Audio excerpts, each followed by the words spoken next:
Good morning વિદ્યાર્થી મિત્રો, મજામાં બધા? સૌપ્રથમ આપણે 11 સાયન્સમાં જોઈએ તો 1 થી 10 પાઠ આપણે પૂર્ણ કરી ચૂક્યા છીએ. હવે આપણે 11મો, 12મો, 13મો, 14મો અને 15મો એમ 5 પાઠો આપણે ચલાવવાના બાકી છે. એમાં 11મું ચેપ્ટર આજે આપણે શરૂ કરીએ. દ્રવ્યના ઉષ્મીય ગુણધર્મો. દ્રવ્યના ઉષ્મીય ગુણધર્મો. તો આ ચેપ્ટર તમારે કેમેસ્ટ્રીમાં પણ લગભગ ભણી ચૂક્યા છો. કેમેસ્ટ્રીમાં તમારે તાપમાન વિશે માહિતી, ઉષ્મા વિશે માહિતી, આ સિવાય બોયલનો નિયમ, ચાર્લ્સનો નિયમ, ગેલિશકનો નિયમ તમે ભણવામાં આવી ગયેલા છે. નિરપેક્ષ શૂન્ય તાપમાન પણ ભણવામાં આવી ચૂક્યું છે. તો આ બધા મુદ્દા તમારે કેમેસ્ટ્રીને સંલગ્ન છે. તો 11મો, 12મો અને 13મો પાઠ, આ 3 પાઠો એ રસાયણ વિજ્ઞાનને અનુરૂપ પાઠો છે, એટલે તમને ભણવાની મજા આવશે.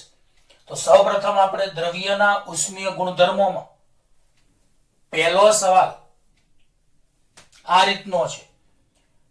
તાપમાન અને ઉષ્માની વ્યાખ્યા આપી તેના એકમો જણાવો. તાપમાન અને ઉષ્માની વ્યાખ્યા આપી તેના એકમો જણાવો. તો તમે તાપમાન વિશે શું જાણો છો અને ઉષ્મા વિશે શું જાણો છો, આપણે એની વાત કરીએ. તો સમજી લ્યો કે આ એક પેન છે અને આ બીજી પેન છે. અથવા એક કામ કરીએ, આ પેન છે અને આપણો આ હાથ છે. તો આ પેનને આપણે અડીશું, કાં તો આપણને ઠંડી લાગશે, કાં તો આપણને ગરમ લાગશે. બેમાંથી એક વસ્તુ બનશે અને ત્રીજી વસ્તુ બનશે, કઈ ફરક લાગશે નહીં.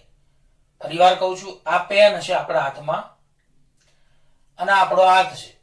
તો આ પેનને તમે પકડશો તો પેન કાં તો ઠંડી લાગશે, કાં તો પેન ગરમ લાગશે, કાં તો પેનનું કોઈ જ ટેમ્પરેચરમાં ફરક નહીં દેખાય.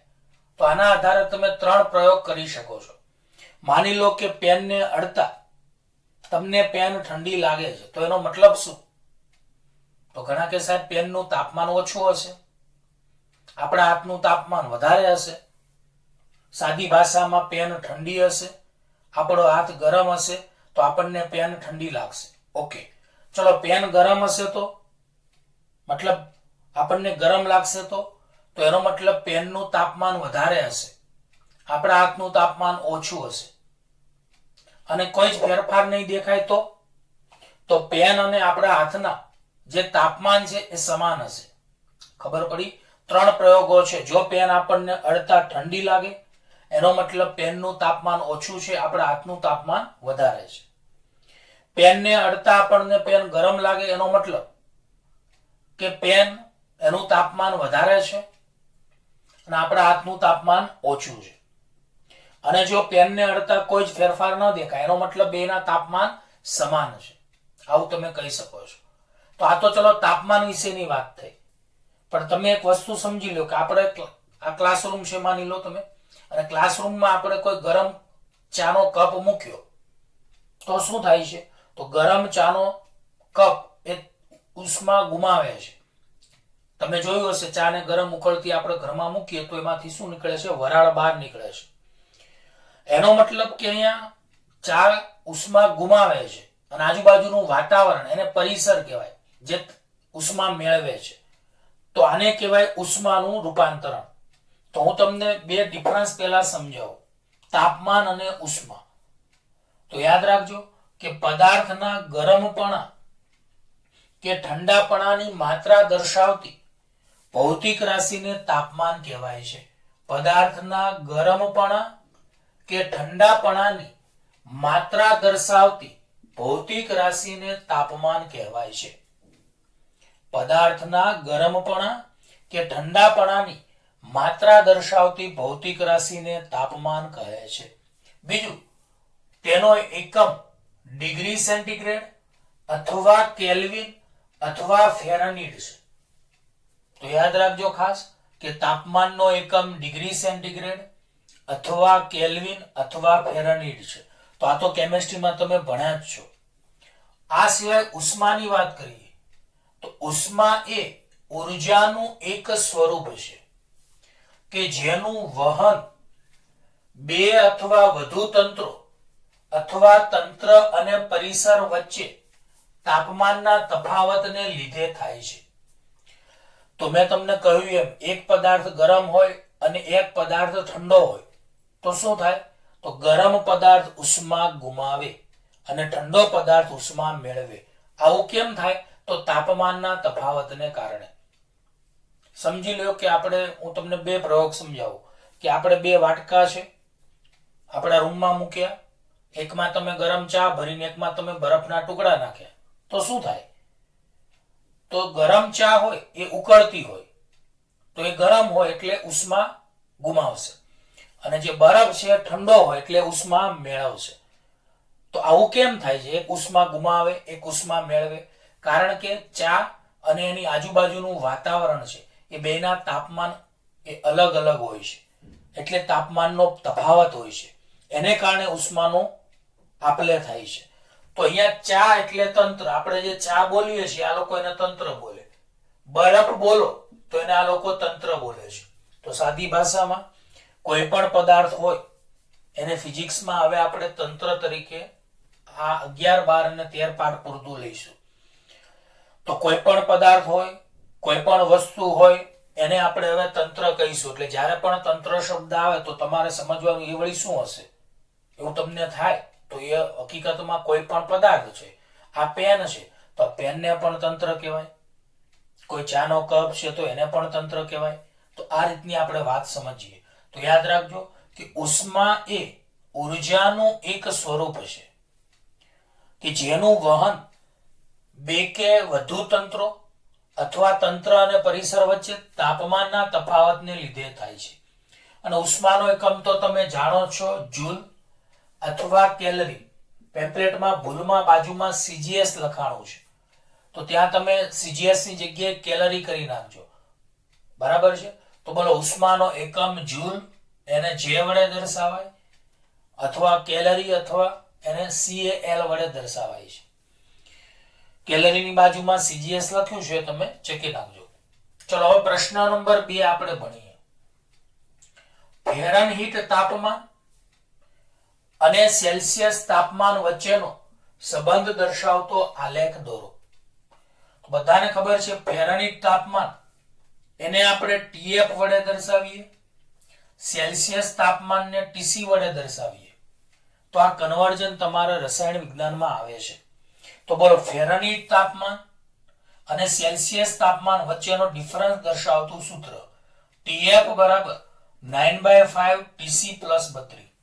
તો બોલો ફેરનહીટ અને સેલ્સિયસ માપક્રમ પરનો તફાવત દર્શાવતું એક સૂત્ર. ટૂંકમાં આ સૂત્ર વડે સેલ્સિયસ તાપમાનને ફેરનહીટમાં ફેરવાય અને ફેરનહીટ તાપમાનને સેલ્સિયસમાં ફેરવાય. બોલો સેલ્સિયસ તાપમાનને ફેરનહીટમાં ફેરવાય, ફેરનહીટ તાપમાનને સેલ્સિયસમાં ફેરવાય. તો T ફેરનહીટ બરાબર 9/5 TC + 32. હવે આ સૂત્ર અનુસાર સમીકરણ આપણે જોઈએ તો અહીંયા આ રીતનો એક આલેખ દોરેલો છે. ફેરનહીટ તાપમાન TF વિરુદ્ધ સેલ્સિયસ તાપમાન TC નો આલેખ. તો આ આલેખ સુરેખ મળે છે. તો યાદ રાખજો ફેરનહીટ તાપમાન TF વિરુદ્ધ સેલ્સિયસ તાપમાનનો આલેખ સુરેખ મળે છે. સેલ્સિયસમાં જેમ તાપમાન વધે એમ ફેરનહીટમાં પણ તાપમાન વધે.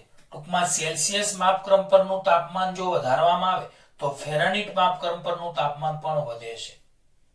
આ ખાસ યાદ રાખજો. ઓકે, બીજું અહીંયા 32 ડિગ્રી લખ્યું છે એને કહેવાય છે ગલન બિંદુ. 32 ડિગ્રી ફેરનહીટ અને 212 ડિગ્રી ફેરનહીટ અહીંયા જે છે એને કહેવાય છે ઉત્કલન બિંદુ.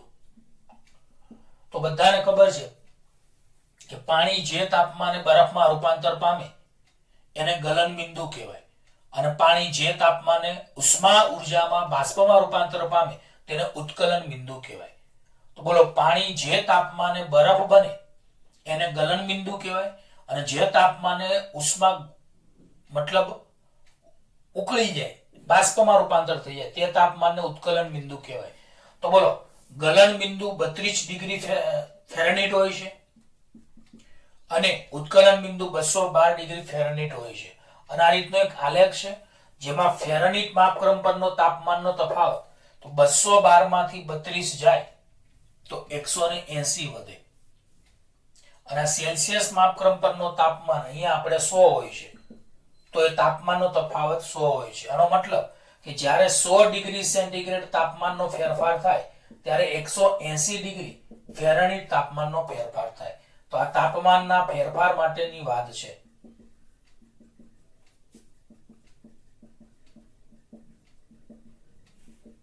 આ એક નવું ઇક્વેશન છે અને એક મુદ્દો એક્સ્ટ્રા હું ઉમેરી દઉં છું. આ તમારે પેમ્પલેટમાં નહીં હોય પણ અગત્યનું છે કે 100 કેલ્વિન તાપમાનનો ફેરફાર હોય તો એને સેલ્સિયસમાં ફેરવવા હોય તો 100 ના 100 જ થાય. અને 100 ડિગ્રી સેન્ટીગ્રેડ તાપમાનનો ફેરફાર હોય તો એના ફેરનહીટમાં 180 થાય. તો આ વસ્તુ અલગ છે આખી. એટલે આ એક મગજમાં નોટ કરી રાખજો. આ જે સૂત્ર છે એ તાપમાન માટેનું છે અને આ છે તાપમાનના ફેરફાર માટેનું. તો આ આખું બોક્સ એક તમારે આખું એક્સ્ટ્રા છે. તો યાદ રાખજો કે 100 કેલ્વિન તાપમાનનો ફેરફાર બરાબર 100 ડિગ્રી સેન્ટીગ્રેડ તાપમાનનો ફેરફાર બરાબર 180 ડિગ્રી ફેરનહીટ તાપમાનનો ફેરફાર. 100 કેલ્વિન તાપમાનનો ફેરફાર બરાબર 100 ડિગ્રી સેન્ટીગ્રેડ તાપમાનનો ફેરફાર બરાબર 180 ડિગ્રી ફેરનહીટ તાપમાનનો ફેરફાર. એટલે મેં નીચે ગુજરાતીમાં એટલે લખ્યું છે કે કોઈ આને તાપમાન ના વાંચે. 100 કેલ્વિન 100 ડિગ્રી સેન્ટીગ્રેડ 180 એને તાપમાન નથી વાંચવાનું પણ તાપમાનનો ફેરફાર. અહીંયા જો ડેલ્ટા ટી છે દેખાય છે. આ બે 212 માંથી 32 જાય તો આ ઉભું માપ ડેલ્ટા ટીએફ 180 આવે.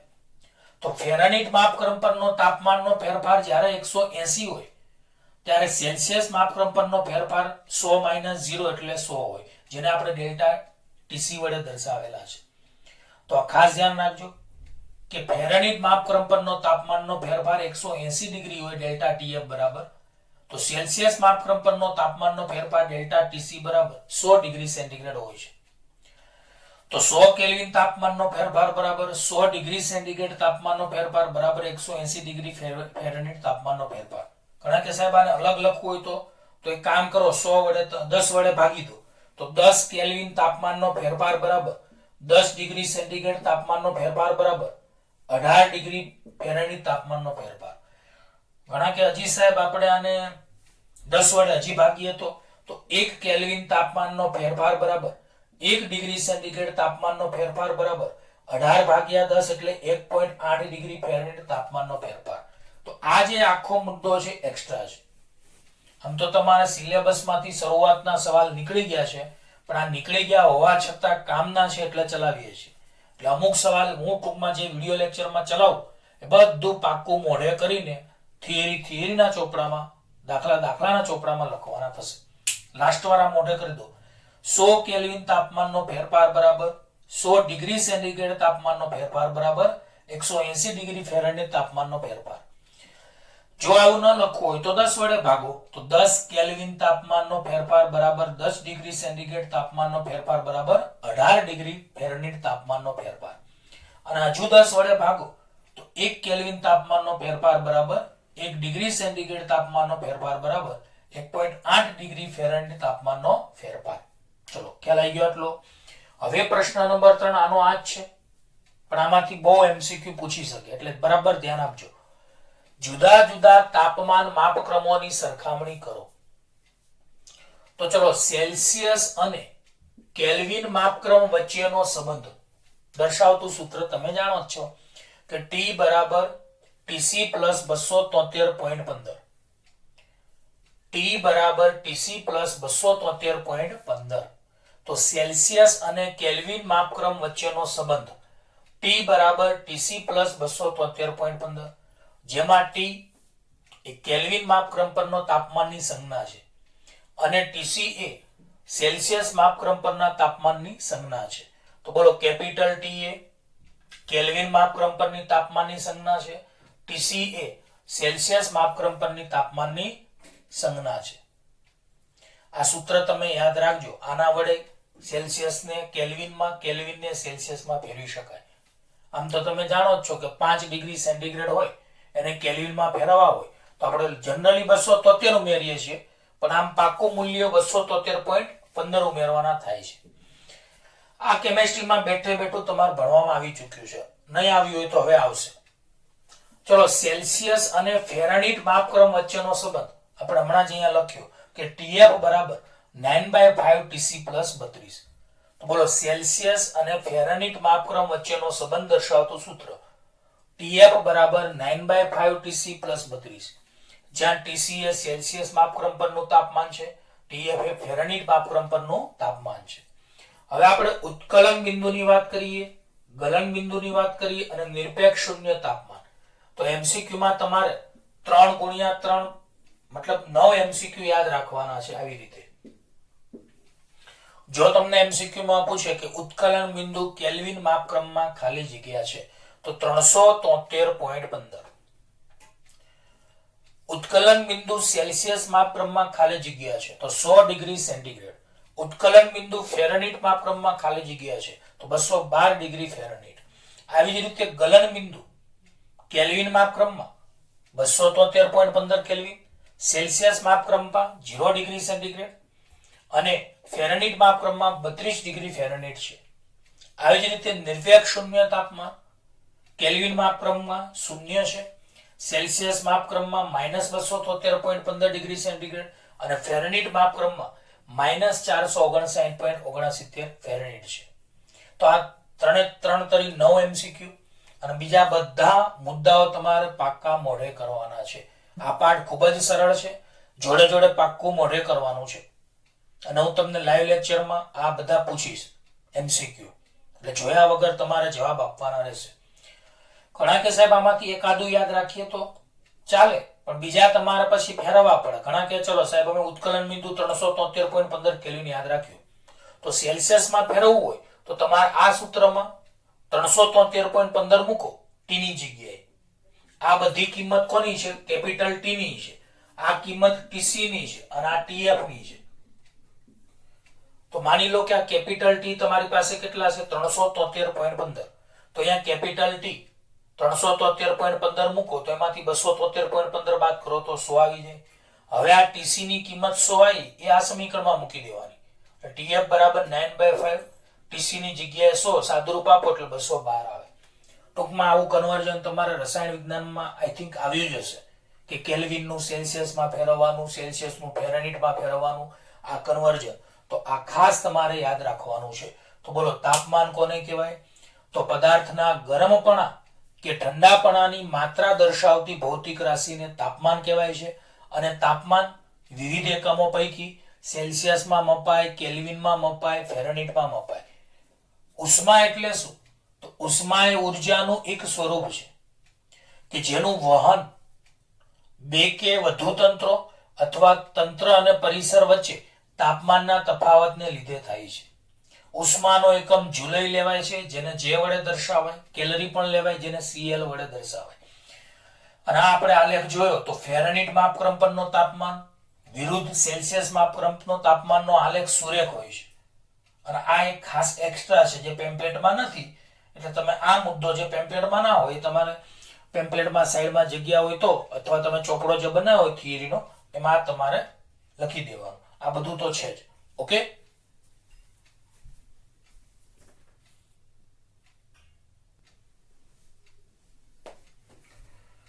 હવે વિદ્યાર્થી મિત્રો પ્રશ્ન નંબર 4 ની આપણે ચર્ચા કરીશું. તાપમાનનું માપન કેવી રીતે થાય છે તે સમજાવો અથવા થર્મોમીટર વિશે માહિતી આપો.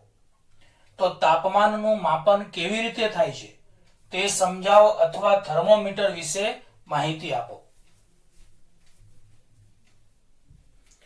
તો આમાંથી થર્મોમીટર વિશે તો તમે સાંભળ્યું જ છે કે આપણને તાવ આવે ત્યારે આપણે ડોક્ટર પાસે જઈએ છીએ તો ડોક્ટર આપણા જીભની નીચે અથવા બગલમાં થર્મોમીટર રાખે છે અને થર્મોમીટરમાં પારો ઉપર ચડે છે અને થર્મોમીટરમાં અંકન કરેલું હોય છે અને એના દ્વારા આપણને તાપમાન માપી શકાય છે. હાલમાં તો ડિજિટલ થર્મોમીટર બી આવી ગયા છે. ડિજિટલ થર્મોમીટરમાં માત્ર આંકડા જ આવે છે, ડિજિટલ ઘડિયાળની જેમ. તો યાદ રાખજો કે પહેલા તો થર્મોમીટર કોને કહેવાય? તો ઘણા કે સાહેબ થર્મોમીટર તો એક તાપમાન માપતું સાધન છે. તો અહીંયા લખી શકીએ કે જે સાધન વડે તંત્રની ઉષ્મીય સંતુલન સાથે સંકળાયેલી નિશ્ચિત અનન્ય વાસ્તવિક સંખ્યા એટલે કે તાપમાન માપી શકાય તેવા સાધનને થર્મોમીટર કહે છે. યાદ રાખજો ફરીવાર, જે સાધન વડે તંત્રની ઉષ્મીય સંતુલન સાથે સંકળાયેલી નિશ્ચિત અનન્ય વાસ્તવિક સંખ્યા, અનન્ય એટલે એક અને માત્ર એક જ, તાપમાન માપી શકાય તેવા સાધનને થર્મોમીટર કહે છે. તો યાદ રાખજો ખાસ કે જે સાધન વડે તંત્રની ઉષ્મીય સંતુલન સાથે સંકળાયેલી નિશ્ચિત અનન્ય વાસ્તવિક સંખ્યા એટલે કે તાપમાન માપી શકાય તેવા સાધનને થર્મોમીટર કહેવામાં આવે છે. તો તાપમાન માપવા માટે એક રાશિ જે છે એ ચોક્કસ મૂલ્ય ધરાવતી હોવી જોઈએ. ટૂંકમાં તમે કહી શકો કે જે સાધન વડે તંત્ર એટલે કે પદાર્થની ઉષ્મીય સંતુલન સાથે એટલે કે તાપમાનના સંતુલન સાથે સંકળાયેલી એક નિશ્ચિત અનન્ય વાસ્તવિક સંખ્યા માપી શકાય, અને નિશ્ચિત અનન્ય વાસ્તવિક સંખ્યા એટલે તાપમાન, તો આવા સાધનને થર્મોમીટર કહે છે. થોડીક વ્યાખ્યા વૈજ્ઞાનિક ભાષામાં છે. તમે આવું સરળતાથી તો ના લખી શકો કે તાપમાન માપતા સાધનને થર્મોમીટર કહેવાય છે. આમ તો ચાલે, પણ ચોપડીમાં થોડુંક શું હોય છે, વૈજ્ઞાનિક ભાષામાં લખેલું હોય છે. તો યાદ રાખજો કે જે સાધન વડે તંત્રની એટલે કે પદાર્થની ઉષ્મીય સંતુલન સાથે સંકળાયેલી નિશ્ચિત અનન્ય વાસ્તવિક સંખ્યા એવી તાપમાન માપી શકાય તેવા સાધનને થર્મોમીટર કહેવાય છે. બીજું, પ્રવાહી કાચ થર્મોમીટરમાં તાપમાન સાથે પ્રવાહીના કદમાં થતા ફેરફારના ગુણધર્મનો ઉપયોગ થાય છે.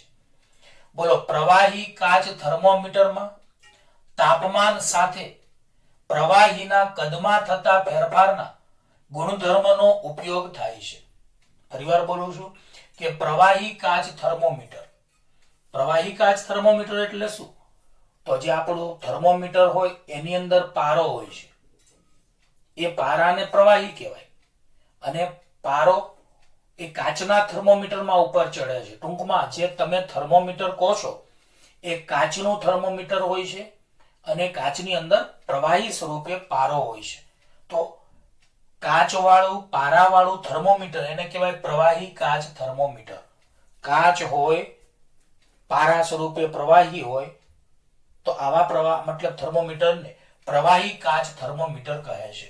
તો પ્રવાહી કાચ થર્મોમીટરમાં તાપમાન સાથે પ્રવાહીના કદમાં થતા ફેરફારના ગુણધર્મનો ઉપયોગ થાય છે.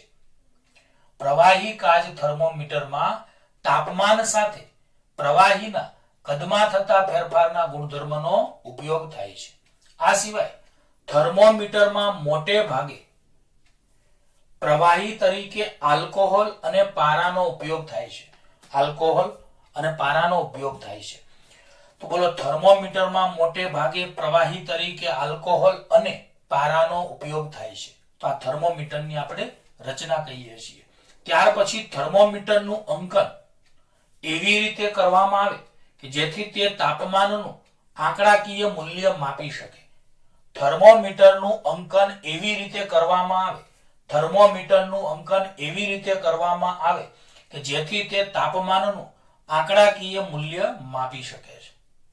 આ સિવાય અંકન કરવા માટે બે નિશ્ચિત સંદર્ભ બિંદુઓની જરૂર પડે છે. અંકન કરવા માટે બે નિશ્ચિત સંદર્ભ બિંદુઓની જરૂર પડે છે.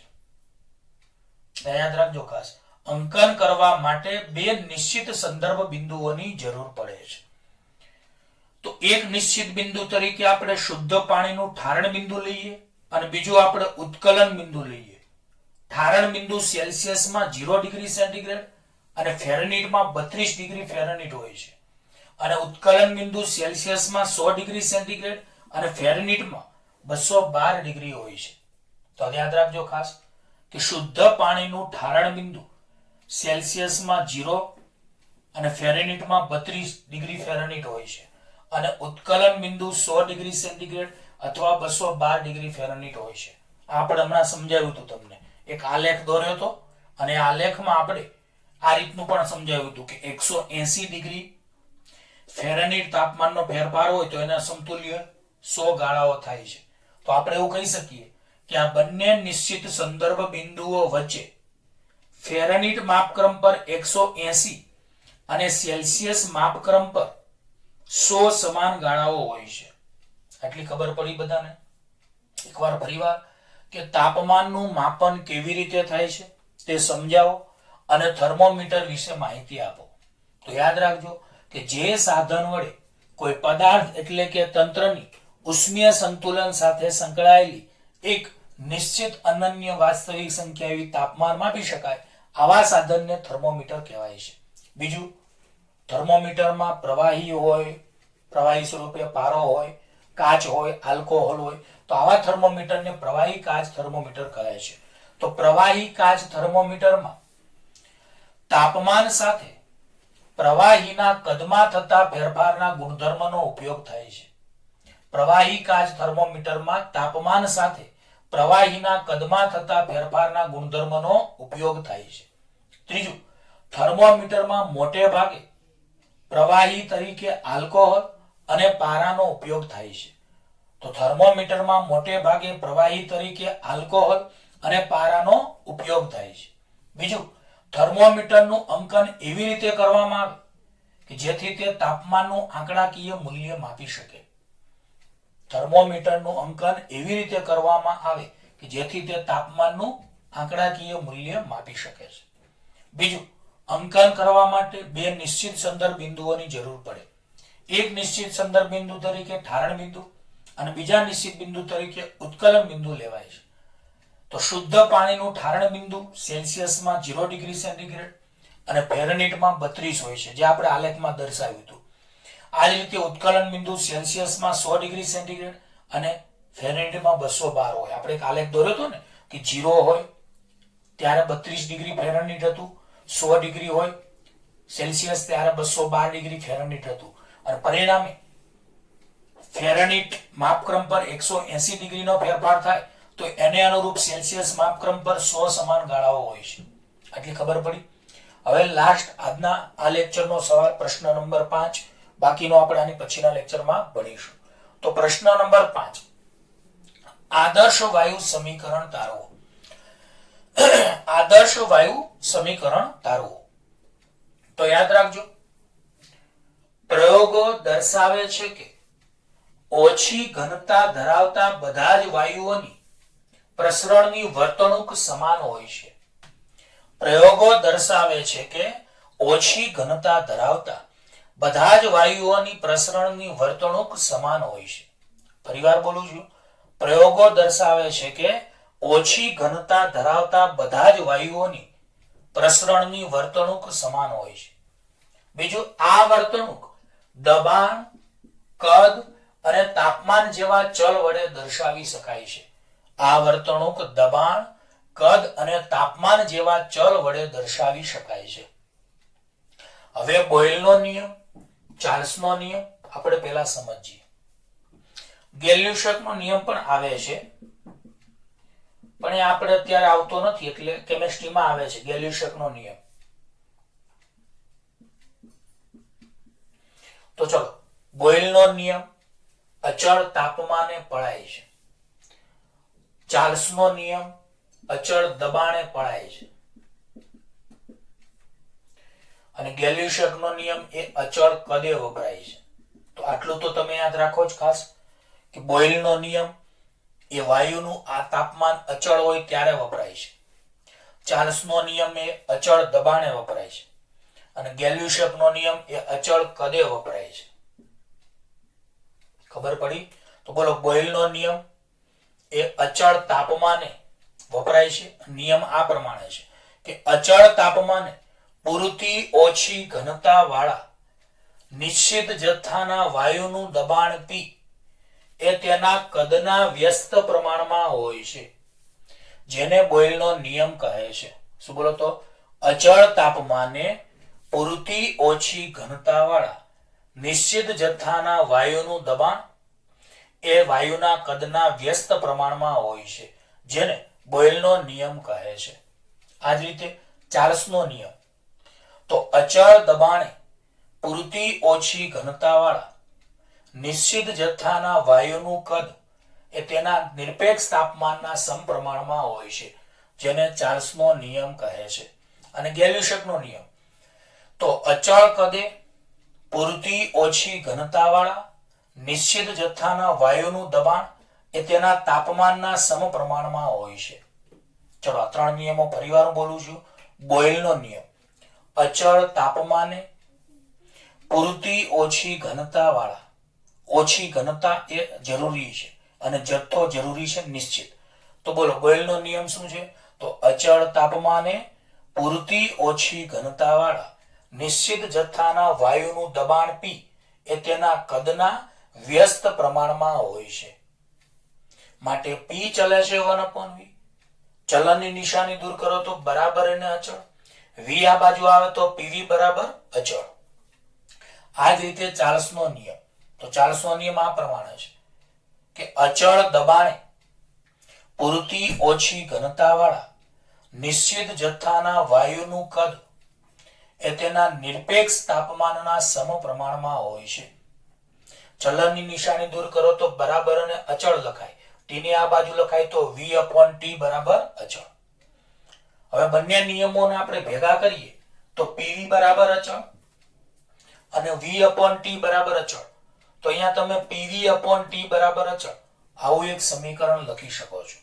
આ સમીકરણમાં તમે જો દબાણ p ને અચળ લખો, જો દબાણ p ને તમે અચળ લખો તો v/t બરાબર અચળ થઈ જાય. જો તમે તાપમાનને અચળ લખો તો pv બરાબર અચળ થઈ જાય. જો દબાણ p ને તમે અચળ લખો તો v/t બરાબર અચળ થઈ જાય. જો તાપમાનને તમે અચળ લખો તો pv બરાબર અચળ થઈ જાય. આ રીતનું આ સમીકરણ આવે. તો pv/t બરાબર અચળ. આ નિયમને વ્યાપક સ્વરૂપે લખતા આપેલ જથ્થાના કોઈ પણ મંદ વાયુ માટે pv/t એમાં અચળ જમણી બાજુ છે એને આપણે μr તરીકે ઓળખી શકીએ, જેને વાયુનો જથ્થો કહેવાય. જ્યાં μ એ મોલ સંખ્યા છે, r એ સાર્વત્રિક વાયુ અચળાંક છે. તો આની કિંમત છે 8.314 એકમ છે જૂલ પ્રતિ મોલ કેલ્વિન. આ યાદ રાખજો ખાસ. તો r એ સાર્વત્રિક વાયુ અચળાંક છે જેની કિંમત 8.314 જૂલ પ્રતિ મોલ કેલ્વિન છે. હવે t ને આ બાજુ લઈ જાઓ તો pv બરાબર μrt. તો આ જે pv બરાબર μrt આવ્યું એ જ આદર્શ વાયુ અવસ્થા સમીકરણ તરીકે ઓળખાય છે. તો આ આપણને આદર્શ વાયુ અવસ્થા સમીકરણ મળ્યું. આ નિયમ આપણે નથી પણ આપણે સમજવો જરૂરી છે, તો એકવાર સમજાવી દઈએ. ગેલ્યુશેકનો નિયમ કે અચળ કદે પૂરતી ઓછી ઘનતાવાળા નિશ્ચિત જથ્થાના વાયુનું દબાણ એ તેના તાપમાનના સમપ્રમાણમાં હોય છે. હવે ચલનની નિશાની દૂર કરો તો અચળ ઇન્ટુ ટી અને ટી ને આ બાજુ લાવો તો p/t બરાબર કેવા લખી શકાશે? અચળ લખી શકાશે. આ રીતનું આવશે. તો હું ફરીવાર બોલું છું. બોયલનો નિયમ, ચાર્લ્સનો નિયમ અને ગેલ્યુશેકનો નિયમ. તો બોયલનો નિયમ અચળ તાપમાને પળાય છે. તો અચળ તાપમાને પૂરતી ઓછી ઘનતાવાળા નિશ્ચિત જથ્થાના વાયુનું દબાણ p એ તેના કદના વ્યસ્ત પ્રમાણમાં હોય છે. ચલનની નિશાની દૂર કરો તો બરાબર અને અચળ મુકાય. v ને આ બાજુ લાવો તો pv બરાબર અચળ. આ જ રીતે અચળ દબાણે પૂરતી ઓછી ઘનતાવાળા નિશ્ચિત જથ્થાના વાયુનું કદ એ તેના તાપમાનના સમપ્રમાણમાં હોય છે. માટે v બરાબર અચળ ઇન્ટુ t, તો v/t બરાબર અચળ. તો બંનેના સમીકરણને ભેગા કરીએ તો pv/t બરાબર અચળ લખાશે. હવે આ નિયમને વ્યાપક સ્વરૂપે લખતા આપેલ જથ્થાના કોઈ પણ મંદ વાયુ માટે pv/t બરાબર μr લખાશે. અને t ને પેલી બાજુ લઈ જાઓ. યાદ રાખજો આ જે અચળ છે એ અચળની જગ્યાએ વાયુનો જથ્થો μr લખાય છે. આ અચળની જગ્યાએ વાયુનો જથ્થો μr લખાય છે. હવે t ને આ બાજુ લઈ જાઓ તો pv બરાબર μrt. આ સમીકરણને આદર્શ વાયુ અવસ્થા સમીકરણ કહેવાય છે. અને જ્યાં મ્યુ મોલ સંખ્યા છે, આર સાર્વત્રિક વાયુ અચળાંક છે, આર બરાબર 8.314 જૂલ પ્રતિ મોલ કેલ્વિન આવડશે. અને ગેલ્યુશેકનો નિયમ તો અચળ કદે પૂરતી ઓછી ઘનતાવાળા નિશ્ચિત જથ્થાના વાયુનું દબાણ એ તેના તાપમાનના સમપ્રમાણમાં હોય છે. અને ચલનની નિશાની દૂર કરો તો બરાબર અને અચળ લખાય. ટી ને આ બાજુ લાવો તો P/T બરાબર અચળ. આ એક એક્સ્ટ્રા મુદ્દો હતો. આ રીતે આપણે આજે આ લેક્ચરમાં વાત કરીએ. તો આ 1 થી 5 થિયરી તમે પાકી મોડે કરી નાખજો. બાકીનો હવે આપણે આવતા લેક્ચરમાં મળીએ. Good bye.